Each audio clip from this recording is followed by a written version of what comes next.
posture was perfect, and she dressed like a young. She resembles you. You resemble her. I go to your place, will you do something for me?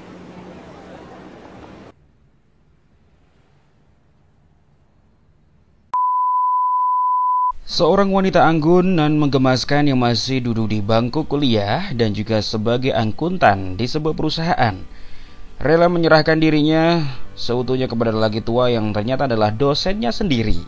Bukan karena skripsi atau sebuah tugas kuliah, tetapi karena dosen tua itu tertarik padanya, menggodanya, merayunya, dan pada akhirnya mahasiswi tersebut benar-benar kelepak-kelepak kepada si dosen tua itu dan menyerahkan semua termasuk tubuhnya kepada dosennya. Kali ini, film tontonan akan menceritakan sebuah film yang berjudul Elegy. Bagi kalian mahasiswi-mahasiswi wajib tonton video ini.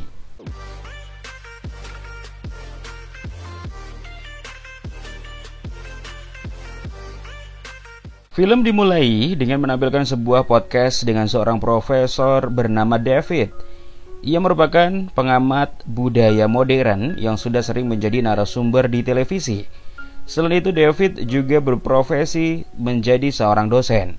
Suatu hari, saat David sedang mengajar, ada seorang mahasiswi bernama Consuela yang datang terlambat. Namun David biasa-biasa saja dan tak ada teguran satu patah kata pun. Paras cantik dan menggoda Consuela ternyata menarik perhatian David. Terlebih lagi, Consuela sering memakai pakaian layaknya karyawan kantor. Ternyata Consuela juga bekerja sebagai akuntan di sebuah perusahaan. Namun David tidak bisa mengungkapkan perasaannya karena pasti akan menyebabkan kehebohan di kampus dan di sosial media. Ia tidak mau reputasinya hancur. David mempunyai prinsip bahwa ia tidak akan berpacaran dengan mahasiswinya sebelum mereka lulus. Singkat cerita, wisuda angkatan Consuela pun tiba. David sengaja membuat pesta kelulusan untuk mereka. Semua pun datang dalam acara pesta tersebut. Dan inilah kesempatan emas David. David akhirnya mendekati Consuela dan mengajaknya mengobrol. David memuji kecantikan Consuela yang dimirip-miripkan dengan sebuah lukisan. Setelah itu, David mengajak Consuela menonton sebuah drama pada esok lusa. Keesokan harinya, David meminta saran kepada temannya yang bernama George. George sendiri merupakan seorang duda yang sudah lama tidak ahem-ahem. Namun ternyata pada malam harinya, David sedang ahem-ahem bersama sahabatnya yang bernama Caroline. Ternyata mereka berdua sudah melakukan hubungan tanpa status selama 20 tahun. Singkat cerita, David dan Consuela telah menonton drama. Consuela yang mulai merasa kedinginan akhirnya diajak David untuk ke rumahnya. Di sini mereka ngobrol santuy dan David pun mulai menggoda Consuela. Hingga akhirnya Consuela pun terbawa suasana dan berakhir dengan ahem-ahem lagi. David menyangka ini hanyalah cinta satu malam karena usia mereka terpaut sangat jauh. Normalnya Consuela akan menyukai pria-pria muda. Akan tetapi, semua yang dipikirkan David itu salah besar. Consuela justru ketagihan dan hampir setiap hari ia datang untuk meminta diaham-aham oleh David. David kini telah benar-benar jatuh cinta pada Consuela. Suatu hari, Caroline ini kembali mendatangi David. Ia membawakan sebuah bunga, kemudian mereka pun melakukan aham-aham. Banyak banget ya aham-ahamnya. David memang tidak memberitahu Caroline bahwa ia punya hubungan dengan Consuela. Dan pada akhirnya, Caroline menemukan pembalut di kamar mandi.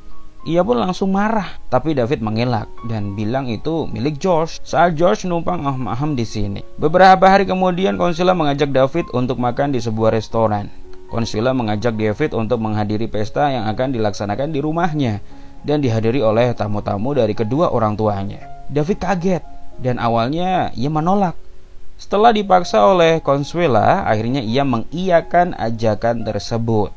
Pada saat pesta berlangsung, ternyata David tidak datang. Padahal rencananya Consuela akan memperkenalkan David kepada orang tuanya. David mengira orang tuanya pasti tidak akan merestui hubungan mereka karena usianya yang terpaut jauh. Lalu kemudian David menelepon Consuela. Ia pun memberitahunya bahwa ia tidak bisa datang. Mendengar itu, Consuela sangat kecewa. Sampai-sampai ia menangis. Setelah kejadian itu, mereka tidak pernah saling berkomunikasi lagi. David menyesal dan galau karena terus memikirkan Consuela. ia mulai menyadari bahwa ia telah melakukan kesalahan besar karena tidak berani bertemu dengan orang tua Consuela. George pun menghibur sahabatnya dan memberikan semangat kepada David. Pada suatu ketika David menjadi moderator pada acara seminar George. Secara tiba-tiba terjatuh dan pingsan. Semua orang panik dan akhirnya George dibawa ke rumah sakit. Beberapa hari kemudian George meninggal dunia. Singkat cerita, David di sini sedang bertemu dengan Caroline di sebuah restoran. Kemudian mereka pun pulang ke rumah David. David di sini berkata jujur tentang pembalut waktu itu. David menyesal karena telah mengenal Consuela dan berkata seharusnya hal tersebut tak pernah terjadi. Caroline yang mendengar cerita David menyikapinya secara dewasa. Ia juga sangat menghargai keputusan itu. Hari demi hari David menjalani kesehariannya dengan kesendirian. Singkat cerita, setelah 2 tahun tidak berkomunikasi, tiba-tiba saja Consuela menghubungi David dan meminta David untuk menghubunginya. Dan beberapa saat kemudian David menghubungi Consuela. Ternyata Consuela saat ini sangat ingin bertemu dengannya. Lalu pada akhirnya Consuela pun datang ke rumah David dan menyampaikan berita buruk. Rupanya Consuela sedang mengidap penyakit kanker payudara. David sangat sedih mendengar hal tersebut. David meminta maaf kepada Consuela karena telah menjauh darinya. Lalu Consuela berkata bahwa ia benar-benar mencintai David. Beberapa hari kemudian David mendapatkan kabar bahwa Consuela telah dioperasi. Ia pun segera bergegas untuk menemui Consuela. Beberapa saat kemudian David pun bertemu dengan Consuela. Benarnya Consuela sendiri khawatir bahwa David tidak akan menemuinya karena ia sekarang sudah tidak memiliki gunung kembar. David pun berkata bahwa ia tidak seperti apa yang Consuela pikirkan. David terus memberikan semangat kepada Consuela dan semenjak saat itu David berjanji tidak akan pernah meninggalkan Consuela. Dan film pun selesai. Buat teman-teman yang punya film recommended ya untuk aku ceritain di film tontonan, langsung aja request, like, comment, and share. See ya.